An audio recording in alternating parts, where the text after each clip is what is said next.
Python removal is nothing new here in the Sunshine State, from the work of Florida Fish and Wildlife to the annual Python Challenge. But now the state has teamed up with another partner, helping achieve record-setting removal numbers in the Everglades. There's a problem hiding beneath the surface of one of America's most delicate ecosystems, and the solution is so counterintuitive that it took a crisis on the other side of the world to discover it. What you're about to hear sounds like science fiction, but it's unfolding right now in the swamps of South Florida. Let me ask you something. What do you do when an animal is too smart to catch, too fast to outrun, and too good at hiding to even find? You can't hunt what you can't see. And for nearly 20 years, Florida has watched helplessly as an invasive species has transformed one of nature's greatest refuges into a territory of devastation. But in 2023, officials began implementing a strategy so unusual that it challenges everything we understand about ecological management. They didn't go after the snakes directly. Instead, they weaponized a common household painkiller and turned it into a weapon delivered from the sky. This is the story of how desperation, ingenuity, and impossible choices collided in the Everglades. Imagine standing in a wild place that was supposed to be alive with sound.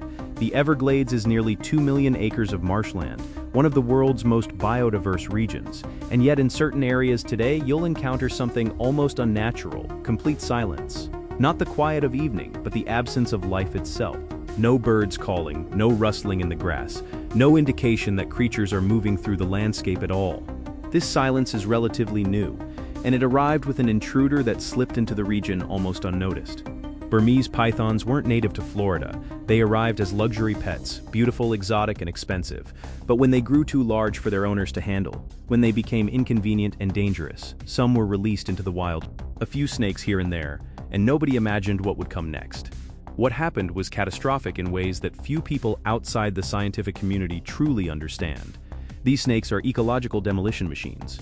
An adult Burmese python can stretch longer than a car and weigh more than a grown human. Their bodies are almost perfectly engineered eating systems. A single snake documented in 2016 had consumed 3 complete white-tailed deer. Another had packed more than 30 inches of food into its digestive tract, the remains including bone fragments and hooves. These aren't exceptional cases, they're the normal diet of a fully mature python. The math of predation is ruthless. In a research study tracking prey animals, scientists fitted marsh rabbits with tracking devices and released them back into the wild. Within months, pythons alone were responsible for nearly 80% of all rabbit deaths in the monitored area. They outpaced every native predator combined. Across vast stretches of the Everglades, populations of raccoons, opossums, rabbits, and other prey species have collapsed by more than 90%. It's not an exaggeration to say that certain areas of the Everglades have experienced what amounts to an ecological extinction event, all caused by a single invasive species. For 2 decades, Florida attempted conventional responses. They hired professional hunters, established catching competitions with financial rewards, and placed bounties on individual snakes. The state invested millions into the problem. And yet, year after year, the python population continued to grow. Why? Because pythons possess an evolutionary advantage that makes them nearly impossible to control through hunting. They're invisible. Their patterned scales blend seamlessly with saw grass. They lie motionless in water for hours without surfacing. A skilled tracker in the field spends an average of 8 hours searching before spotting just a single snake.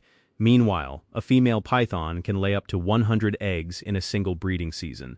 For every snake officials remove, nature produces 10 more. At some point, Florida's wildlife managers had to confront an uncomfortable reality.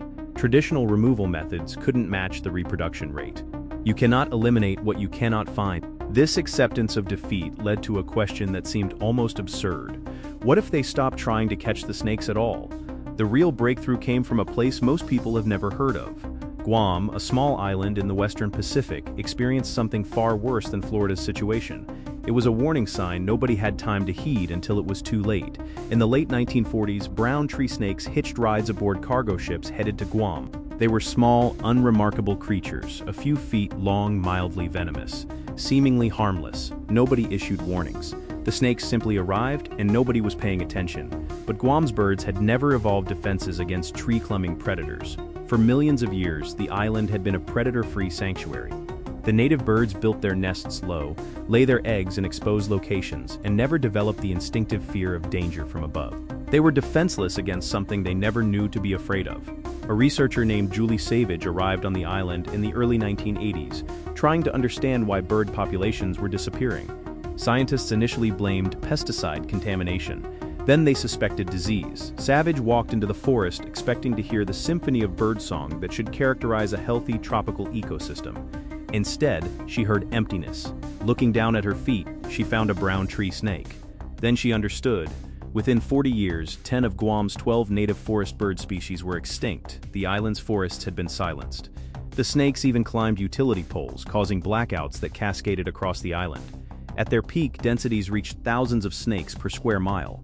It was ecological collapse in real time, and by the time officials began to act, there was almost nothing left to save. But in desperation, they made a discovery that would eventually change everything. The compound that reliably killed brown tree snakes wasn't some exotic toxin synthesized in a laboratory. It was acetaminophen, ordinary pain relief medication sitting in millions of medicine cabinets across the world. Snakes have a metabolic weakness that mammals don't share. They lack a specific liver enzyme that processes acetaminophen. When a snake consumes this compound, its body cannot break it down. Instead, the chemical transforms into a form that blocks the blood's ability to carry oxygen. There's no thrashing, no visible struggle. The snake simply slows its breathing, as though gradually falling asleep, until it stops. What makes this solution almost eerie is the dosage gap. An adult brown tree snake dies from approximately 80 milligrams of acetaminophen, a dose equivalent to what a parent might give a child for a fever. A mammal of the same size would need roughly 500 times that amount to experience serious harm. The specificity is almost perfect. It targets snakes while leaving mammals largely unaffected. When scientists tested this compound against Burmese pythons, they found the same vulnerability. Pythons share the identical liver weakness. They can be killed through the same mechanism that eliminated brown tree snakes from Guam. Suddenly, the puzzle pieces began to align. You had a selective toxin. You had a delivery mechanism already tested in field conditions. You had a growing invasive species that Florida desperately wanted eradicated.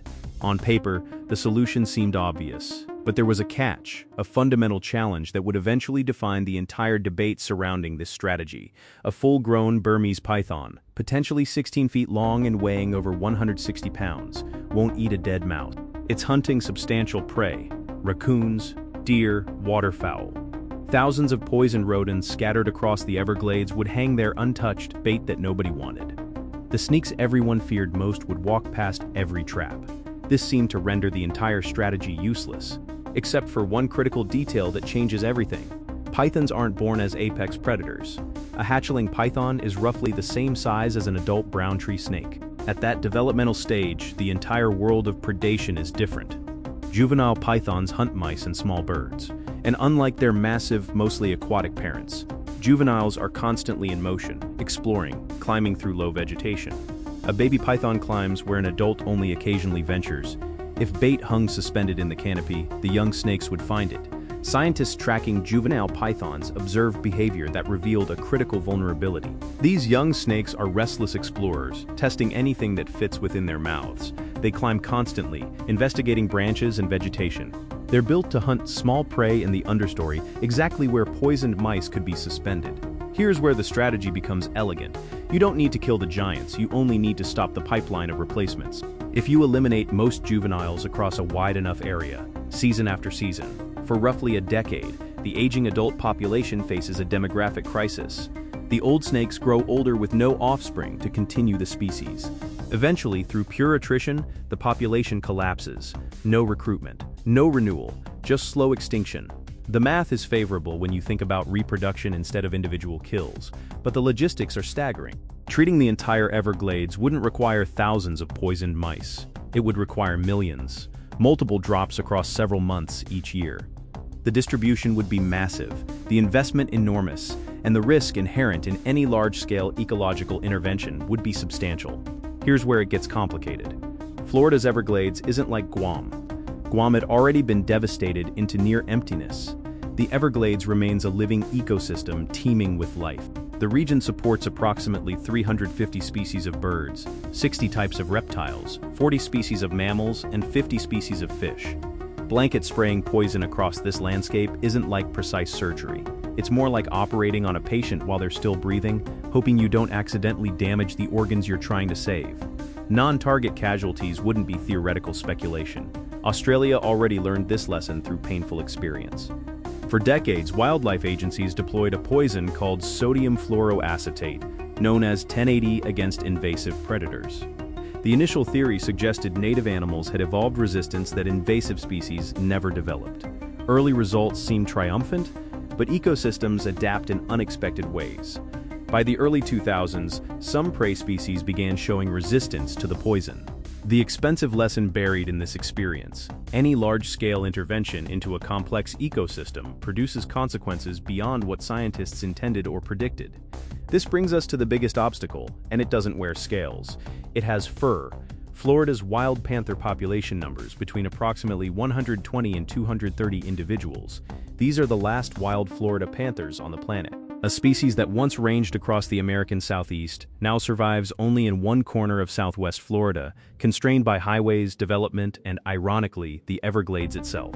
The very landscape where the poison mice would fall most heavily is also where these endangered predators roam. Panthers and acetaminophen have a particularly dangerous relationship. Cat livers are fundamentally different from raccoon livers. Cats almost completely lack the enzyme necessary to process acetaminophen. Even small doses can cause catastrophic damage, destroyed red blood cells, liver failure, death. A quantity that would only cause mild sickness in a 30-pound raccoon could be fatal to a 130-pound panther. Now imagine the scenario from a conservation perspective. One of the last Florida panthers moves through brushy terrain at dusk. It spots a dead mouse hanging at nose height, an easy meal. The panther swallows it in seconds and walks away, unaware it has just been poisoned. Hours or days later, liver failure begins. The animal dies without anyone knowing why. This possibility, the image of one of the last remaining panthers on Earth dying from a strategy meant to save the ecosystem, is why every serious risk assessment reaches the same conclusion. Poisoned bait cannot go anywhere near panther territory. But in South Florida, the territory where pythons thrive and where panthers survive overlap almost completely. The geographic overlap is nearly total. There's another layer of tragedy buried in this plan. The eastern indigo snake is North America's longest native snake species, capable of stretching past 8 feet in length. It's also one of the few animals in the ecosystem that actively hunts young pythons, swallowing them whole. It's a natural predator already doing part of the work for free, but the indigo snake population has been battered by habitat loss. Conservationists now breed them in captivity just to release them back into the wild, trying to maintain species viability. And here's the problem. Indigo snakes eat the same small prey as juvenile pythons. They hunt mice. If millions of poisoned rodents blanket the landscape, indigo snakes will eat them. And nobody has actually tested whether their livers can survive those doses. The campaign built to eliminate one invasive predator might quietly destroy the one native predator already helping to solve the problem. The risk spreads further. Aerial drops are inherently imprecise. Since pythons spend so much of their lives in water, bait concentrates most heavily along water edges and marsh banks. Some poison inevitably lands directly in water. Fish eat it. Native water snakes consume it. The compound enters the aquatic food web in ways that are nearly impossible to trace. Pull one thread in this ecological tapestry, and you might unravel something nobody anticipated. Even when the science is sound, there's a variable that no laboratory can control: public reaction. In the early 2020s, Florida approved the release of genetically engineered mosquitoes designed to crash populations of disease-carrying insects. The same approach had already achieved an 80% reduction in mosquito numbers in the Cayman Islands and a 95% reduction in Brazil. Public response was fury. Citizens called them Frankenstein mosquitoes. Lawsuits proliferated. Town halls became shouting matches. Now extrapolate that reaction to millions of dead mice falling from helicopters across a nature reserve that's also home to eagles, endangered panthers, and rare native snakes. That community meeting wouldn't stay calm. The backlash would be immediate and intense. The political viability of the program would evaporate before implementation could begin. While the debate over chemical intervention continues, Florida keeps fighting with the tools already available. Licensed hunters and paid contractors remove thousands of pythons annually through structured programs and public competitions. The work is meaningful but nowhere near sufficient to outpace reproduction rates. Detection dogs are being trained to identify pythons in dense brush where human searchers would walk blind. Early results are promising, but scaling this approach across 2 million acres would require infrastructure that doesn't currently exist. The investment would be astronomical. One of the more effective current strategies involves fitting radio transmitters onto male pythons and following them during mating season. Males naturally seek out females. Researchers track the signals, locate breeding clusters, and remove multiple snakes at once. This approach has been nicknamed the Judas snake technique, and it's producing real results. But it's labor-intensive and expensive, operating at a fraction of the scale needed to truly address the problem. Teams are also testing pheromone-based traps built from actual female python scent, and some researchers are exploring genetic suppression strategies modeled on the engineered mosquito approach. None of these solutions is cheap, none is fully proven. None can operate at anything approaching the massive scale this crisis demands, which is precisely why the poisoned mouse strategy keeps resurfacing in conversation, even as officials hesitate to implement it. Compared to every other slow, incomplete option on the table, it remains the only approach simple and brutal enough to actually work at the necessary scale. Load the bait, launch the helicopters, let an entire generation collapse. Problem solved in years instead of decades. But before that happens, it's worth remembering how this entire crisis started. Burmese pythons didn't mysteriously appear in Florida. They were imported legally. They were sold as exotic pets to people drawn to their beauty and power. And when these snakes grew too large, too expensive to feed, too dangerous to handle, some owners released them into the wild. This entire ecological disaster traces directly back to human convenience, human carelessness, and human short-sightedness decades ago. Now, trying to undo that original mistake, Florida faces a choice between two bad options. Commit to slow, expensive methods that carry lower ecological risk, or gamble the entire Everglades ecosystem on an intervention with unpredictable consequences and no way to reverse the damage if something goes catastrophically wrong. Nobody involved in this decision possesses a confident answer. Not the biologists who've spent careers studying this crisis. Not the conservation officials who understand the stakes. Not the politicians who must ultimately authorize the program. The uncertainty is genuine. The stakes are incomprehensible. And out in the marshlands, none of this deliberation matters. Somewhere beneath the sawgrass, a female python is coiled around a clutch of eggs, maintaining exactly the right temperature, waiting for them to hatch. She feels no fear of helicopters or poison. She exists for one purpose: reproduction. While humans debate the ethics of intervention, while officials weigh risks and benefits, her species continues expanding north into territories that have never had to contend with pythons. That expansion represents a completely different story, one with its own set of catastrophic possibilities. The Everglades stands at a crossroads. Every day that passes sees more snakes, more juvenile pythons growing into adults, more prey species disappearing into silence. Florida must choose whether to take the risk of a massive chemical intervention or accept the certainty of continued ecological collapse. It's a choice between two versions of catastrophe, neither of them good. And that, in the end, is what makes this story not just about snakes, but about the impossible decisions we face when our own mistakes have painted us into corners we can't escape.